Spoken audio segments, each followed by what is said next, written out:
WKGC Public Media, this is ReelTalk, the place where you can join the cinematic conversations frame by frame each week.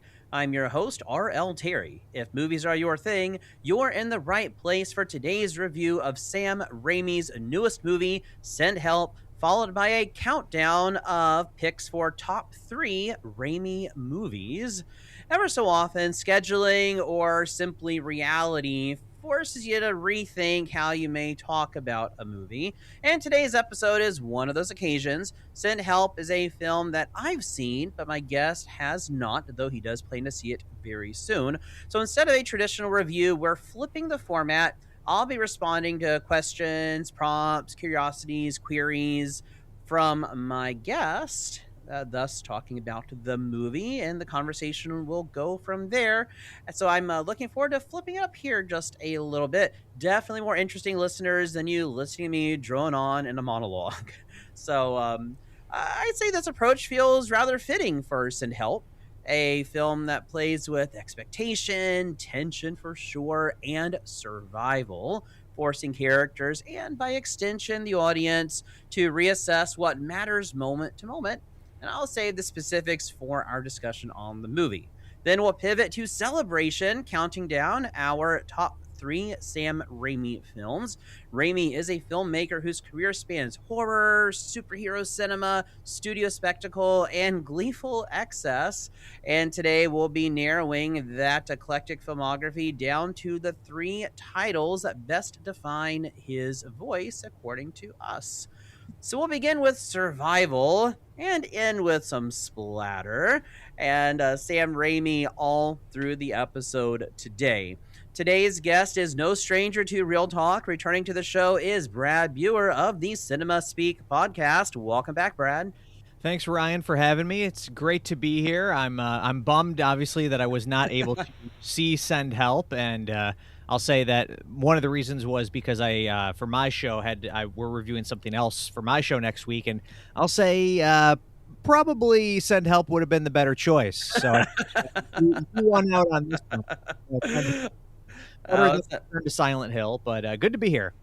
Yes, and listeners, I'm in a fantasy movie league with Brad and some of the co-hosts from his show, and that Silent Hill movie was one that was picked by one of those that are in our pools. We'll just have to see how that goes. And listeners, you can always catch episodes of the Cinema Speak podcast on your favorite podcatcher. Each week, Brad and his guests review movies, do countdowns, keep you up to date on the latest releases on physical media. And here is where the tables are going to turn. I'm turning the host mic over to Brad so he can ask me about Send Help. So without any further ado, Brad, let's dive on into our survival movie. Yeah, so I mean, obviously we don't want to get too far into spoilers here right away or anything, but with Send Help, obviously it's a Sam Raimi movie. What were you expecting going into it? I mean, did you think it was going to be going full-on Raimi horror? Were you expecting more of his studio fare? I'm kind of curious what your expectations were. Yeah, I went into Send Help expecting what I'm going to call a typical Raimi movie. Something perhaps in the vein of the recent Evil Dead movie from a few years, what was it, 2 years ago? Did very well by critics, by audiences. Very violent, a lot of on-screen gore, a lot of splatterfest, and by no means is that to suggest that that's the only thing Raimi does. He made Spider-Man after all. But that is more on brand for him. So I go in expecting that typical Raimi movie. But what I experienced was something that, in my opinion, was far more interesting and far more satisfying. And what initially presents itself as a straightforward survival thriller gradually reveals a different set of priorities for our story, perhaps for our filmmaker. We have character over carnage. Raimi's done it before, so this isn't to suggest that it's new for him, but it is uncommon. So we get character over carnage, tension over spectacle, and psychology over shock. So I was very happy with what he delivered, and even though it was not on brand for that which I thought it was going to be. Yeah. Now, I kind of know some of your thoughts on the movie because you did write a review for it, and I kind of Hmm. read it and read through it, and so I Hmm. kind of know your some of the basics here. But one thing that I kind of picked up on from your review that I'm surprised I didn't grab from the trailer is the sort of similarities to Misery. Oh yes. Which definitely, now that once you pointed that out, I thought, "Oh, man, how did I not see that?" Maybe that's just me not even thinking enough about it, but, I mean, is that a pretty clear comparison? They're certainly not a direct parallel, but the inspiration of Misery, undeniable. Mhm, And uh, and and Misery is the nightmare fuel that it is, because so much is off screen or held back, or is suggested, but it's done so incredibly well. Of course, filmed by the late Rob Reiner, that's done so incredibly well that you're left with your ankles hurting. Even just the mere mention of Misery or Annie Wilkes, and listeners, the movie's been out. Let's see, so that was 91. So we were 30, 20, 25 years later. So it should be no, no spoiler. And it's been memed to death. So mhm. when you just hear Annie Wilkes or Misery, your ankles hurt. And in the hobbling of his ankles is on screen, but it's so very brief. And it's not the prosthetic that Annie Wilkes hits, and how it just like wobbles back and forth, that makes us squirm. It's really everything that led up to that moment. Because if all we had was that on-screen hobbling with the sledgehammer, which differed from the book. In the book, she does chop off his foot, and so I think what the movie did better than what King did in the original book. Mhm. And so if you were just to have seen that, it might have felt even on the verge of a little campy, but it's not at all, because of all the thought that went into it up to that moment. And so that moment's sort of a button. It punctuates everything everything that came out before. And so I had thought there'd be a little bit of Misery in it just from the trailer, but what I experienced in this movie was this excruciating intensity. There's scenes in this movie, particularly one, and Brad, I'm telling you, that scene is going to linger in your mind almost as much as the hobbling scene from Misery. And it's not because of what is shown, but because of what is anticipated. Mhm. Raimi understands true discomfort is often born from restraint. Violence, when it arrives, isn't gratuitous in Misery or in here. There's a couple of moments, though, very much trademark gratuitous gore in the vein of Raimi. So his stamp is certainly on it. But everything in this movie is precise and purposeful and deeply unpleasant. Yeah, so, like, because had to look it up, so it's R-rated, though, and is there a gore in it like you would expect from Raimi, or is it much more kind of suspenseful and restrained? You know, the I mean, if I was, MPAA, or I think they have a different acronym now, but if I was the MPAA, I would probably rate it R, although it could certainly be edited without taking away anything meaningful. It could Mhm. certainly be edited to PG-13. The R, though, the scene that I do not want to spoil, and you may have read about it in the discourse on social media, Brad. I don't know if you have, but I don't want to, because that scene would not work at a PG-13 rating because of how intense it is. But it's for one scene in particular, and there is a lot of blood in places, but it's not your typical. R-rated Sam Raimi movie. Okay. Yeah. And because it's kind of a two-hander from what I can judge from the trailers, Rachel Mhm. McAdams and is it Dylan O'Brien, I think is the. Dylan Yeah. O'Brien, yes. And something I want to point out about Dylan O'Brien, and this it doesn't really have anything to do with the movie itself, but something I read about him earlier in the week, and I'd say it's unintended by the movie, but it's very revealing. Having read this article, then watched the movie, is around Dylan O'Brien's presence in the movie. Many of us remember him from Teen Wolf. I loved watching Teen Wolf, as many who may be listening to this show enjoyed watching it. But he's not exactly somebody who even after the success in Teen Wolf was just in our face all the time. In fact, I mean, it's really been a while since he's been in anything high profile. And I mentioned this, and I don't want to get away from the movie too much, but it's so important since he's on the screen. In a recent Entertainment Weekly article, O'Brien noted that he's been repeatedly told by agents, producers, and directors that he needs an Instagram. He needs to be active on social media, needs a TikTok, needs, Facebook Reels or Instagram Reels, whatever Facebook calls them. And like all the time. And they're saying this to him because they're suggesting that without it, he risks losing out on roles that would be a perfect fit for him, an ideal fit for him. And you know what? They're probably right. Where we are in how movies and TV shows are casted, they're not wrong. I don't agree with their ideology, so to speak, but they're not wrong, and that not having these things today can make it difficult when you've got producers like Ryan Murphy, who has repeatedly cast from just folks that he has seen on social media.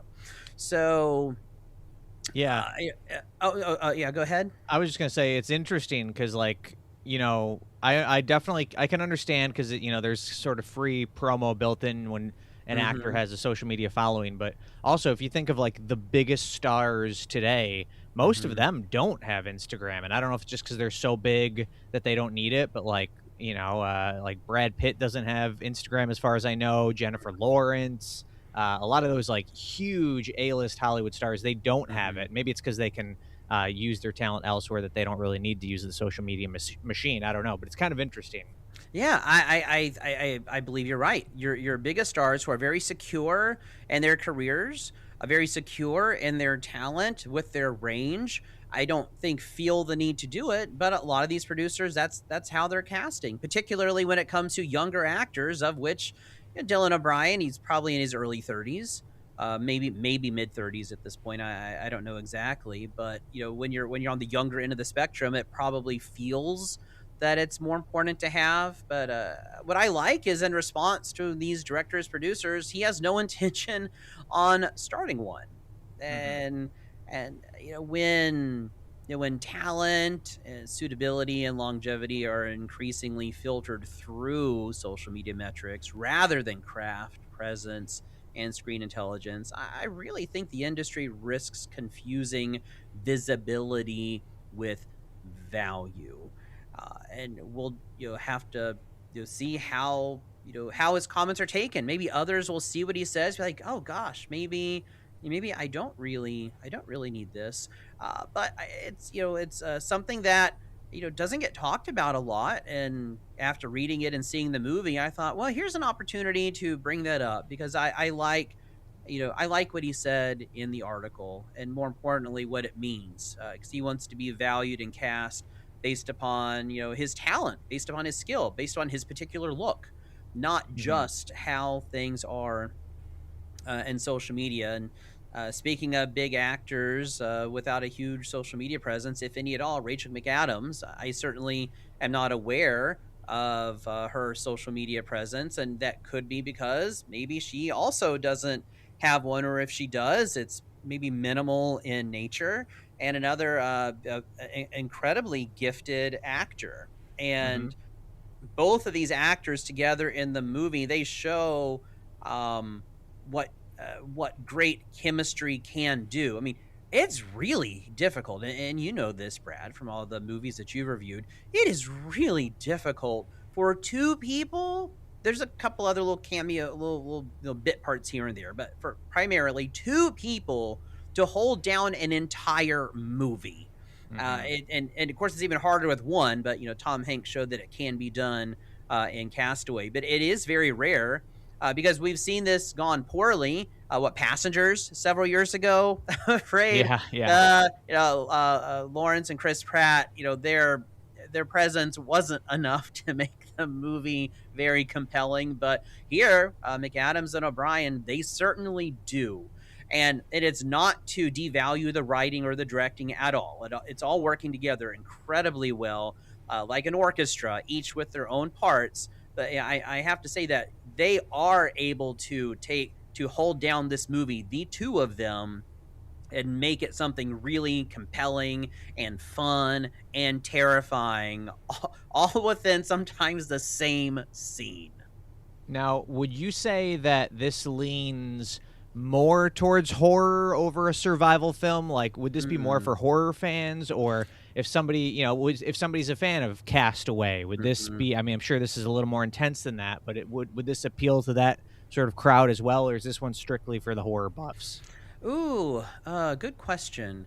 Uh, I'd say this one is more. I don't think you have to strictly be a horror buff to appreciate and enjoy the movie. It has horror moments for sure. I keep talking about one scene in particular. It certainly has horrific moments, but they're punctuated. So it's Hmm. not scene after scene after scene, sequence after sequence after sequence. There's a lot of dark comedy in it as well. Some great social commentary on the modern workplace dynamics, more specifically the lived experience of women navigating environments largely shaped by misogynistic men and institutional indifference. And you can say some power imbalance in there as well, because the movie has commentary on how monsters are created by the world, by the environment around them. That a quote monster's violent behavior can be traced back to circumstance and provocation, and it's a thesis that I don't necessarily agree with. In as far as its absolutism, I certainly think environment and can shape behavior, but I would argue that it doesn't absolve agency. That's a discussion for another time. So there's a lot more in here than just horror. So that is to say, it's one that you don't have to be a horror buff, but if you are a horror buff, you're going to have those moments that you kind of live for in movies. But if you're more looking for a psychological thriller, you get that in here as well. So it's one of those where I wouldn't classify it as a genre movie. It's definitely got something hybrid going on. Hmm.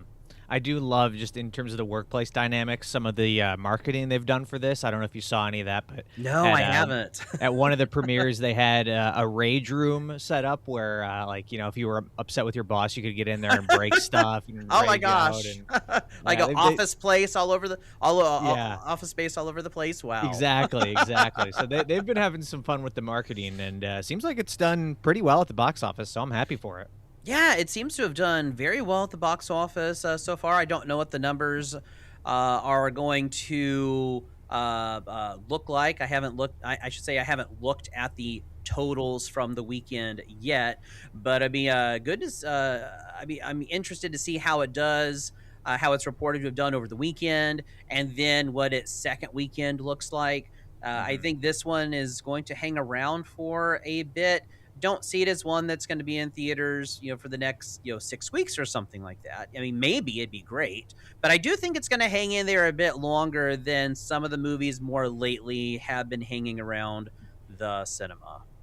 Yeah, yeah. Well, any last thoughts you want to tell me about Send Help? I mean, give it your full thumbs up, your two thumbs up Oh, recommendation, or definitely. I think on Letterboxd I gave it a solid 4 stars. I nice. was about to give it 4.5. But it's there's little things in there that I feel I could have been a little more polished, particularly the CG. There's not a lot of CG, but there are some CG animals, and they're kind of almost cartoonish. But I was very comfortable giving it 4 stars. Visually striking, environment very lush, isolating, menacing at the same time. Great casting anchors the movie, but it's written very well.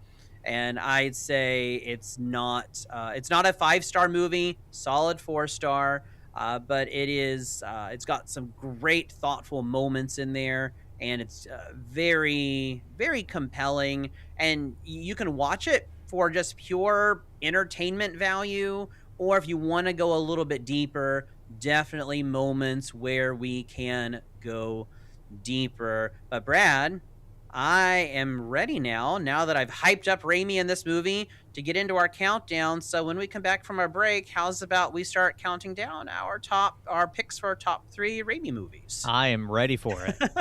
Okay, you're listening to Real Talk on 90.7 WKGC. I'm your host, R.L. Terry, and today I am joined by Brad Buer, film critic and host of the Cinema Speak podcast. There's still more to come during our Raimi discussion and countdown, so don't go anywhere. We'll be right back after this break. Welcome back to Real Talk on 90.7 WKGC. I'm your host, R.L. Terry, and today I am joined by returning guest and friend of the show, Brad Buer, film critic and host of the Cinema Speak podcast. We began the hour with a review of Sam Raimi's newest movie, Send Help, but now we are parlaying that into a countdown of our picks for Raimi's top 3 movies. We'll go through our picks, and then we'll talk about each of them a little bit. We'll do 3 and 2 before the next break. Come back after our last break for number 1. Talk a little bit more about them. So without any further ado, Brad, why don't you kick off our countdown with your pick for number 3? So, yeah, I mean, my top 3 Raimi films, I love them all, so it was kind of tough to rank them and sort them. I mean, any given day, you could probably pick my number 3 movie and say it'd be my favorite Raimi film. Mm-hmm. But for number 3, I will go with Spider-Man 2. Ooh, Spider-Man 2. Great choice. I really enjoyed Spider-Man 2. It seemed to have gotten a lot of hate back in the day. I watch it, and I really like it. So, why is it that Spider-Man 2 takes that number 3 spot? Well, I mean, to be honest, I've probably seen his original Spider-Man more, but I do think that number 2 is the better film of the 3. We don't need to talk about the third one, but unless maybe it's your favorite. I don't want to judge. I don't want to. No, it's not. I don't think it's horrendous, but I think it's the weakest of the 3. But yeah, Spider-Man 2. I just think it really nails the emotional element of the character. I love the relationship between Peter Parker and Mary Jane, and fantastic villain. Doc Ock is amazing, and I mean the effects. It's been a while since I've seen it, but last time I watched it, the effects still hold up really well, especially for a 2004 movie. Oh yeah. And we get a lot of Doc Ock in, of course, the Spider-Man attraction at Universal's Islands of Adventure. Doc Ock is our main villain in that, and so I like that Doc Ock is our main villain in the second one. And I too have not seen. I've seen it fewer times than the first one, but I agree with you that it's a lot more character driven than the first movie, and a bit richer, and I really enjoy the I guess the humanity of Spider-Man, humanity of Peter Parker, we may call it. I think it's a solid pick there. In the course of discussing Spider-Man movies, superhero movies, maybe even with Santino on your show, what's kind of the general feeling you get? Here we are, 20 years later, or however long it's been, a little over 20 years, I guess. What do you think? What do you feel is kind of the general consensus on this movie in retrospect? I mean, I would put it up there. If I had to rank my favorite superhero movies, it would be up there. I think it would probably for sure make my top 10. Ooh. I mean, I really like Spider-Man. He's one of my Mhm, favorite superheroes. mhm, I'd probably say, out of the big superheroes, probably him yeah, and Batman. He could go on any given day. I would pick as my favorite. mhm, Um, but yeah, I mean, there's maybe a little nostalgia with me putting this one so high, but I do think mhm, that it just has a little bit more of a cinematic touch than a lot of the more recent stuff we've gotten. I mean, I think mhm, there's some like great action and great set pieces in this, like the mhm. subway train sequence, Yeah. the sequence with Doc Ock where he's climbing up the building, and doesn't he have Mhm. Peter's aunt, I want to I say, think so, yeah. if I'm remembering correctly, like the Mhm, all really great memorable sequences. And I just feel like, in a lot of superhero movies nowadays, the action just mhm. doesn't have quite the same spectacle as they had Yeah. back then. Yeah. So yeah, this one, it's up there for me for sure. Agreed. I think it's a fantastic pick for number three. So before I get into my number three, just kind of a little bit of my framing, the through line, if you will, that ties all my picks together is I looked at my picks through this lens that Raimi's belief is that cinema should move, and you just talked about that with the cinematic spectacle and the action sequences, that regardless of what genre he's working in, cinema should move visually, emotionally, kinetically. You just hit on all of those. And with sincerity, even when it's exaggerated, but never embarrassing or too over the top. So that's my through line in what I pick. And I'm going to complement your number three pick with my number three pick, and I'm going to go with Spider-Man 1. So we got both our Beautiful. Spider-Man movies Yeah. Yep. right here at the top. Quote, original cinematic Spider-Man 2002 works because Raimi treats superhero mythology as sincere melodrama. You already hinted at that. We're not approaching it from irony or from cynicism. Sincere melodrama. They feel real. The humanity is there. The first movie, emotional blueprint for everything that comes thereafter. But his horror instincts are everywhere, from Dutch angles, exaggerated reactions, a lot of kinetic camera movement, but they're repurposed for heroism versus horror. And even in the Green Goblin himself, we get some of Raimi's fascination with fractured identity and internal monsters. And so this movie proved that Raimi could scale his voice without losing it. And I'd say the first Spider-Man is a rare blockbuster wherein the director's fingerprints remain unmistakable, particularly in the superhero genre. Other examples, and you and I have even talked about these, are Batman Returns. And so there are those examples where you can see the filmmaker's fingerprints. So that's my pick for number three. Yeah, no, that's a great one. And like I said, I could go back and forth on number one or number two. Yeah. I think number one certainly deserves its flowers for kind of, it wasn't like, obviously it wasn't the first superhero No. movie, but in terms of like the modern day origin Mhm. story into superhero movie kind of thing, I Yeah. really do think it laid the blueprint of that. Mhm. And I feel like a lot of films, if it's going to be an origin story, have kind of just been redoing what Sam Raimi did with this original Spider-Man. And I mean, so many just iconic moments in this thing Mhm. too. I mean, you watch it now, and there's memes popping up all over the place, and there's the iconic upside down kiss, and I mean everything Yeah. Willem Dafoe does in this is iconic. I mean it's a lot of fun to watch. It most certainly is, and I know a lot of those memes are around the idea of, oh no, Uncle Ben has to die again, but you know what, he did it first, and Hmm. so don't the fact that you've seen Uncle Ben die a half a dozen times at this point, and then other movies pulling their own version of Uncle Ben, I don't want it to dilute what he had here, because people copy it. You know why? Because it's so good. That's Yeah. why that's why Yep. it gets copied. Imitation is maybe not 100% of the time, but very often imitation is the highest form of flattery. Yeah, and I mean, I think like just look at J.K. Simmons as J. Jonah Jameson, how Oh they yeah. have not been able to shake that iconic casting, and I think in No. terms of I think this is my favorite Aunt May. I think Mhm. the cast from top to bottom is really fantastic. Yeah. As much as I love Marissa Tomei, and I do, just absolute screen legend. When I think of Aunt May, I'm sorry, Miss Tomei. You're too beautiful to Hmm. be Hmm. to be Aunt May. Even though I think you are an incredible actor, you're just a little too pretty to play Aunt May. Yeah, I mean, I know that was the thing when they cast her. It was how Aunt May in each iteration is getting, younger and more of a hot movie star kind of look. Yes.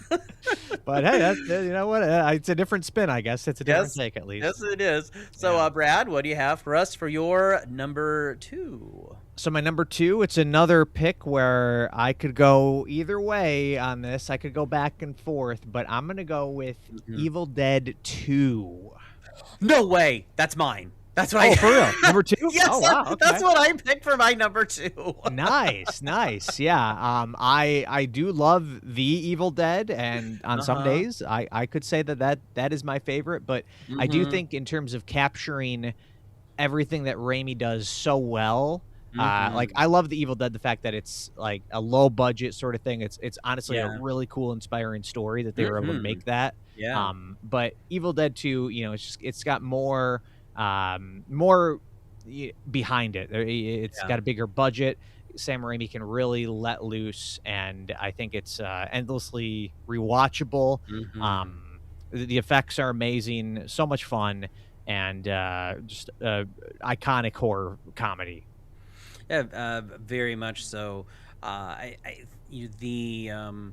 While I also debated, I'm like, is it Evil Dead 1? The Evil Dead? Is it the Evil Dead, or is it Evil Dead 2?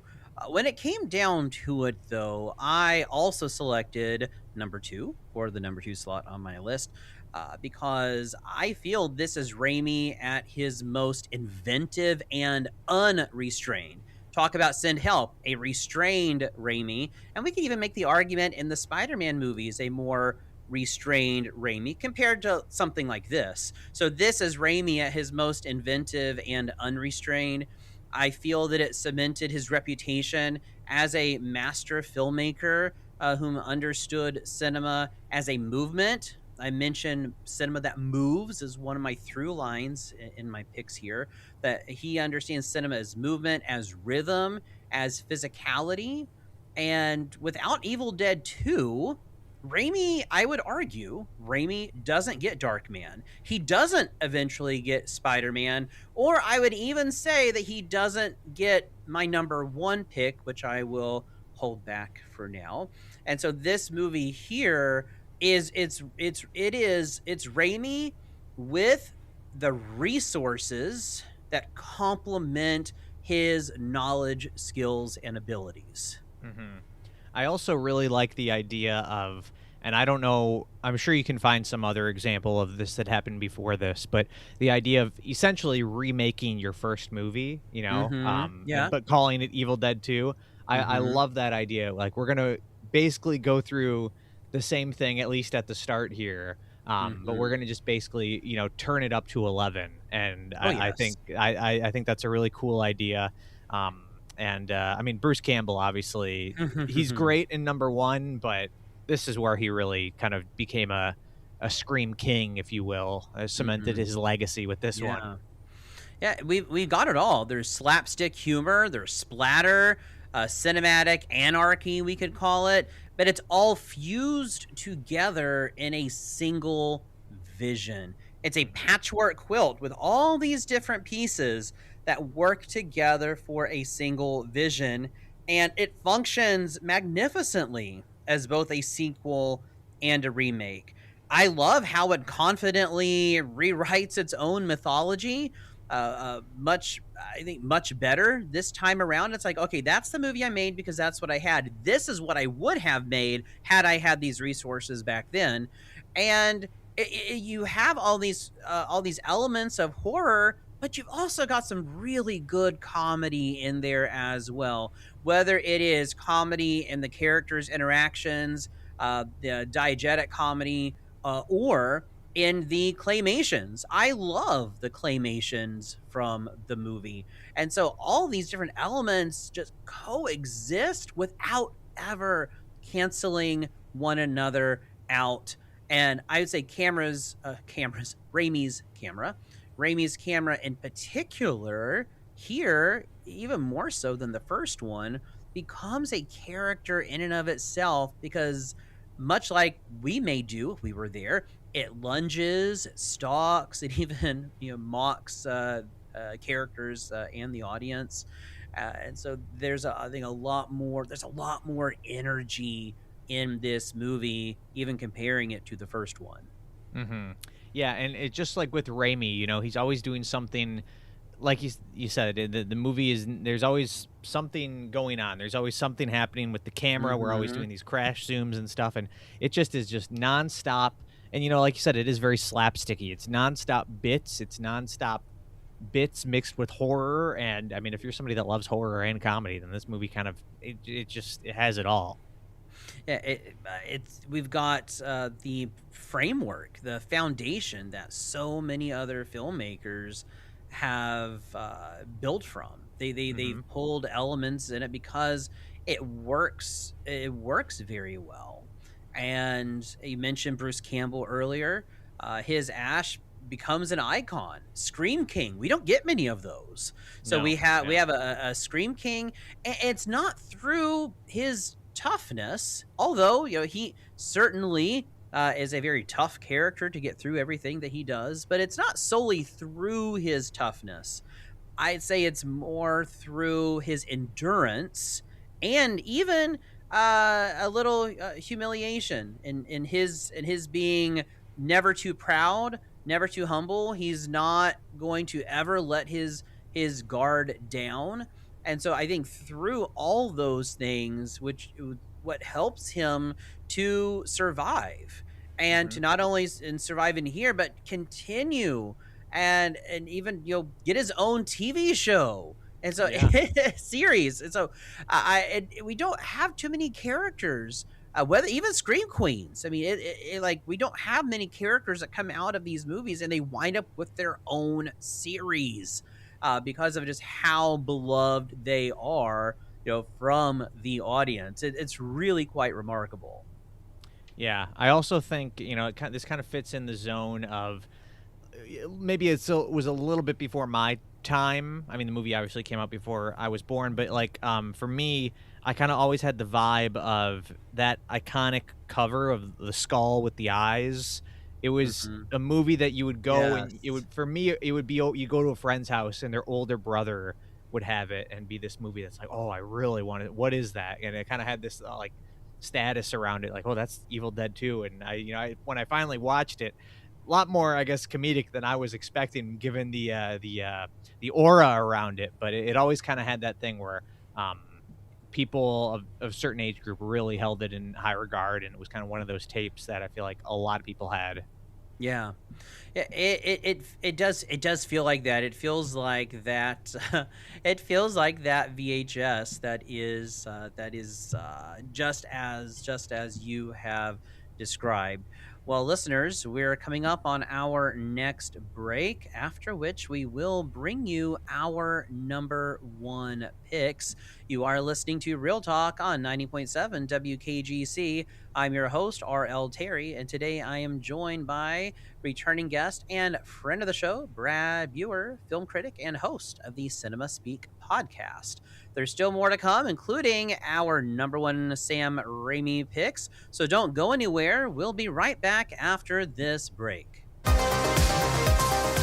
Welcome back to Real Talk on 90.7 WKGC. I'm your host, R.L. Terry, and today I am joined by returning guest and friend of the show, Brad Buer, film critic and host of the Cinema Speak podcast.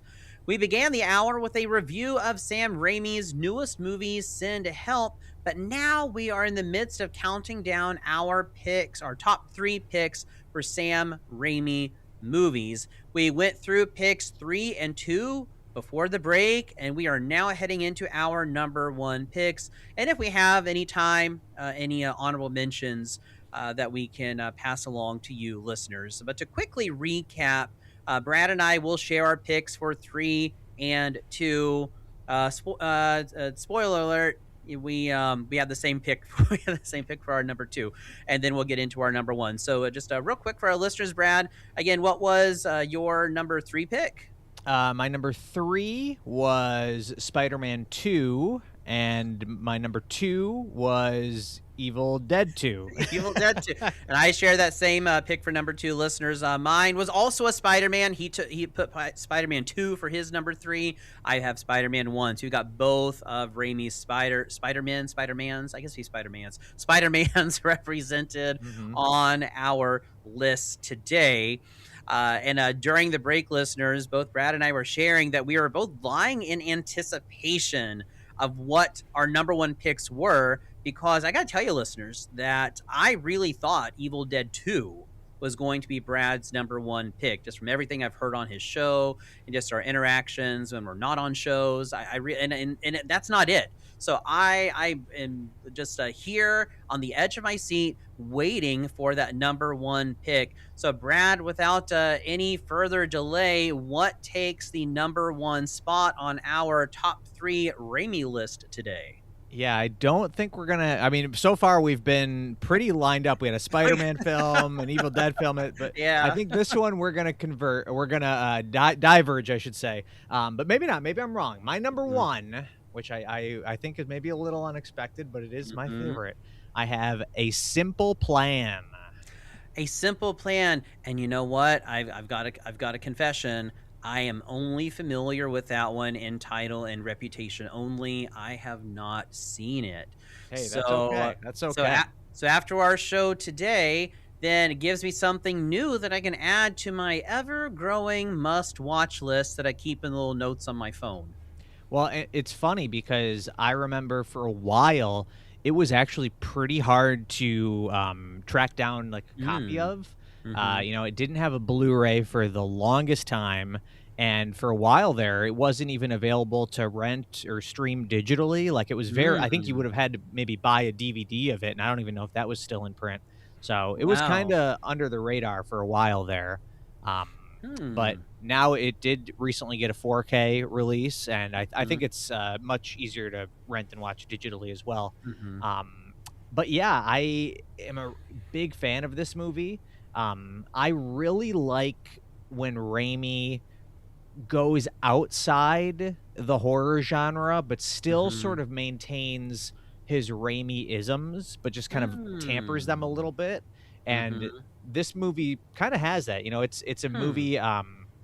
Basically, the setup is that it's Billy Bob Thornton and Bill Paxton are brothers, and they, along with one other guy, discover a plane, a small passenger plane that's crashed in the woods in the middle of winter.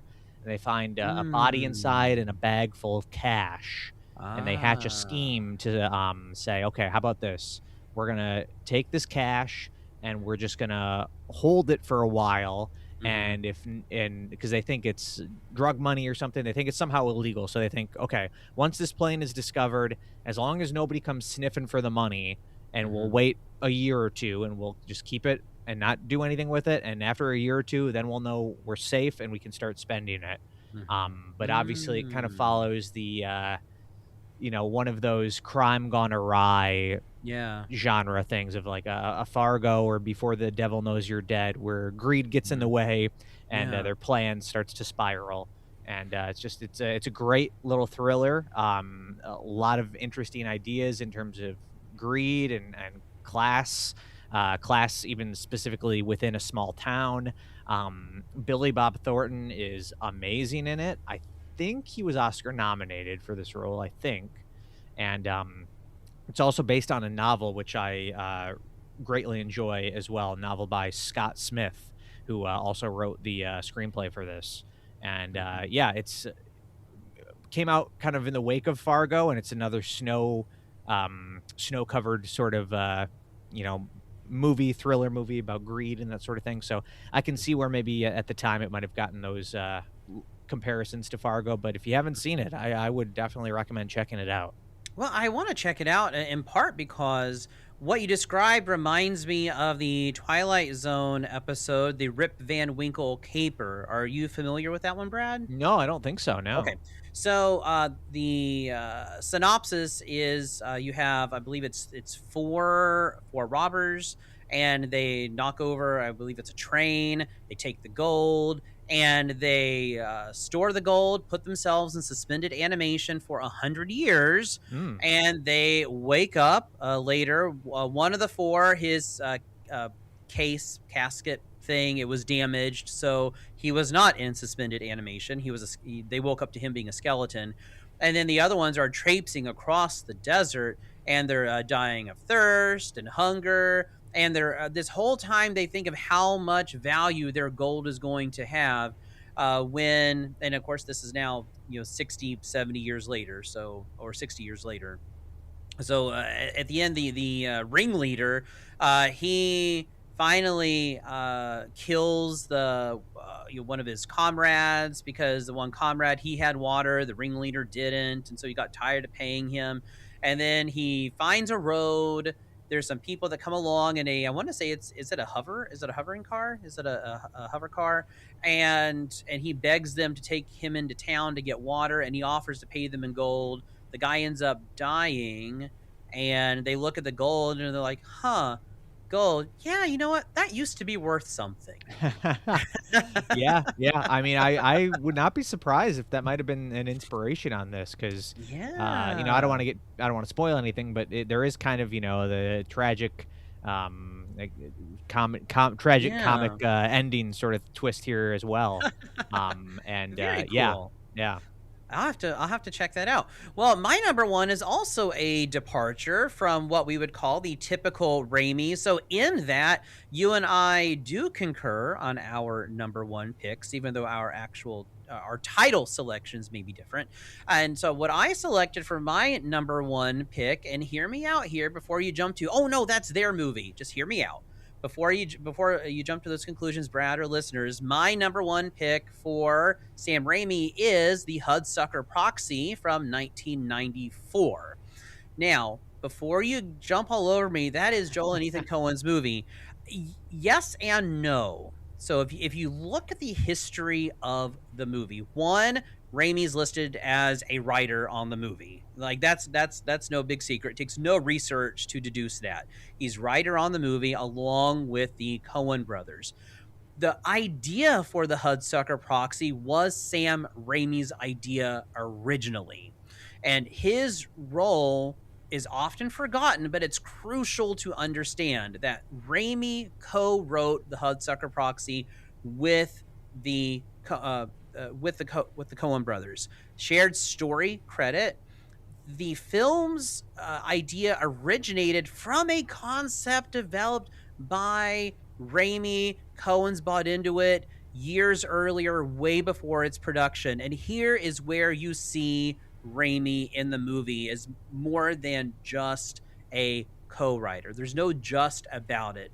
Hudsucker Proxy would not be Hudsucker Proxy without Sam Raimi, and here's why. His influence is most visible in the heightened physical comedy, the cartoon logic, and the visual exaggerations and kinetic pacing. We've talked about kinetic energy a lot with Sam Raimi. And so while the Coens directed, Hudsucker is where Raimi's sensibilities bleed directly into a different filmmaker's aesthetic. And you take him away from Hudsucker, we don't have the Hudsucker that we have today. I like how, because of him, we get this live action cartoon disguised as a corporate satire. Raimi very clearly channels Frank Capra optimism, Preston Sturges velocity, and kind of genre, golden age, Warner Brothers, slapstick, exaggeration. And all through the movie, the chaos feels very Raimi-esque. And at the end of the day, the movie is about systems crushing individuals. What did I talk about with Send Help? That's very much at the heart of Send Help, systems crushing individuals. We have that here, and it's a theme that Raimi returns to again and again and again. And a great cast, and Tim Robbins, great cast. We also have John Mahoney. Most of us know him as from Frasier, playing Frasier's dad, Martin. So we have great cast, Jennifer Jason Leigh, but the movie wouldn't be the movie without him. And I'd say Hudsucker is Raimi's intellectual film, along with your pick, Brad. It sounds like very much an intellectual film from Raimi as well. Do you recall the release year? Release year for it? For Hudsucker Proxy or No. Simple Plan? Yeah, Simple Plan. Yeah. 98, I believe. Okay, so only 4 years removed from one another. So that's why I picked it, and my argument. So sorry to dominate my description there, but I had to get my argument in there because it'd be easy to dismiss it as that's not a Raimi movie. But I hope I have proven that it very much is. I mean, it definitely does. Like, even if you look at it in terms of the Coen's filmography, it Mhm. does kind of stand out. I mean, I know Joel Coen is the credited director, but it is. I would say it's. I mean, Coens have done comedy, but this one is a Mhm. little more goofy and absurd, Mhm. and I do feel like Raimi's fingerprints are all over this kind of Mhm. thing.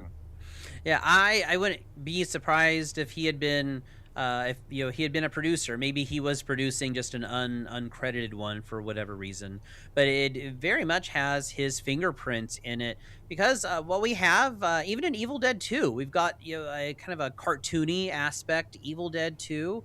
There's even some of those in our comic book movies, so with our Spider-Man movies, and we talked about all through these movies.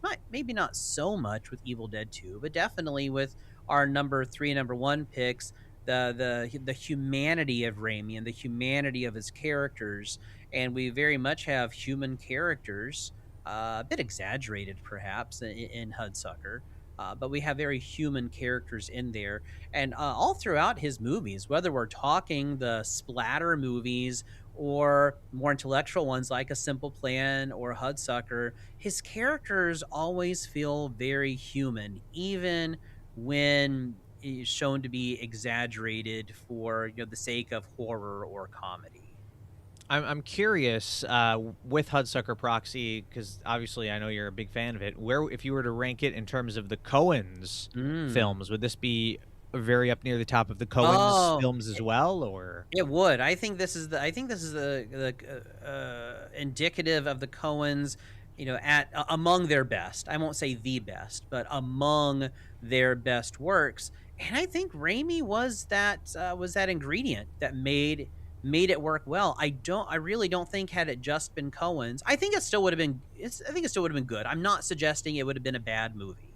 Uh, but I think we would lose some of the quality, some of what makes it memorable, and I think some of the richness in the writing. I do think that would have been lost had Raimi not been part of it. But even Mhm. as a Cohen movie, I would rank it as among their best films. Nice. Yeah. I mean, it's one that is not a lot of people's favorite. It does feel like it's kind of an off forgotten one. Yeah. I haven't seen it in a while, but I do know Roger Deakins shot it. It does look great, hmm and there Yeah. are moments and images from that movie that are hmm extremely memorable. And even if Yeah. I haven't seen the movie in a decade plus, I still remember some of those moments and images. Yeah. And like I hear, it's a hula hoop. And people get where that comes from, and so Mhm. it's just like a hula hoop, and you're just and so it's just so masterfully done, and we got just master filmmakers, Cohen's and Raimi, and talk about the cast, and so we've got master filmmakers and cast all working on this movie, master cinematographer as well. And I think what we've shown here, Brad, is that what ultimately defines Sam Raimi's legacy isn't any single genre or franchise. Mhm. It is his refusal to treat cinema as something that is static. Mm-hmm. Whether he's making slapstick horror, corporate satire, or a superhero epic, he believes that movies should move the camera, the characters, the emotions, the audience. His films are kinetic, they're sincere, and unapologetically expressive. And this is important to note because we live in an era that increasingly favors restraint, favors irony, and favors polish. Just real quick, I was on Instagram earlier today, and somebody posted Cinderella VHS versus Cinderella Blu-ray, scrubbed of a lot of the quote noise, and it removed some of what the artists did with their line work, and Mm-hmm. that's what we have here, where it's just like it's too polished. Raimi reminds us that cinema is not meant to be polite, not that it can't be, but it should not. It's not confined to that. It's meant to be alive. It's meant to be ultimately human. And it's Yep. that belief that, is, I think, what defines Raimi's cinematic legacy. When you think of Raimi, what do you think? Yeah, I mean, it's just kind of interesting. Like, the first thing you think of kind of would be horror would jump to mind because that's kind of where he staked his name on. But if you Mm-hmm. look at his filmography, horror, even though he's done quite a few horror movies, the Mm-hmm. majority of his filmography is kind of non-horror. I mean, you could say that all of his movies have some element of horror in Yes. them. Mm-hmm. But it is interesting that he is a horror guy. He obviously loves the Yeah. horror genre. He does keep coming back to it, but he can do so much more than that. Yes, he can.